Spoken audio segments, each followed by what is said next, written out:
Here's some help with the homework for Tuesday night, September 6th. It's the worksheet titled Subtracting Integers. I'm going to do numbers 3, 4, and 5. Anytime we have an integer subtraction problem, we need to first change it to addition. Remember the rule we learned in class, and it's at the top of that worksheet also. To subtract integers,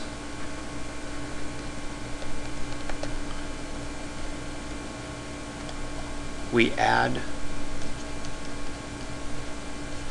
the opposite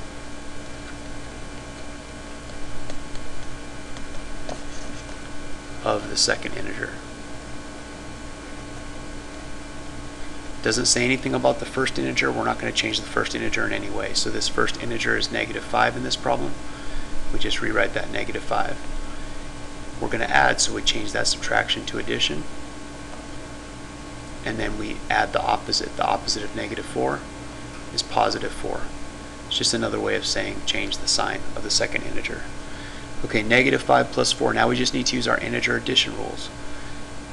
If the signs are different, we find the difference, and to find a difference we need to subtract. 5 minus 4 is 1, and then we need to consider the sign of our answer, of our sum. Which of these integers is farthest from 0 on a number line? 4 is 4 spaces away, and -5 is 5 spaces away. So -5 is farther from 0, so our answer will have the same sign as that integer, so -1. Okay, 0 minus 2. Again, we need to change it to an addition problem first. 0 is an integer, and you may get asked that on the test. There's a hint for the people that are watching the videos. The first integer is 0. We're not changing it. We are changing subtraction to addition. When we change the sign of the second integer, +2 becomes -2. We're adding the opposite. 0 plus -2. If you think about your number line, if you're at 0 and you add a -2, you go 2 spaces to the left and you end up at -2. Or just think about if you add anything to 0, the number doesn't change. Or 0 to anything, the number doesn't change. Okay, last one. 6 minus -3. First integer, we're not going to do anything to the first integer. Change subtraction to addition.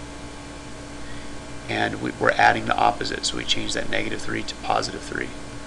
Or just change the sign of the -3 to +3. 6 plus 3 equals 9. That's pretty easy.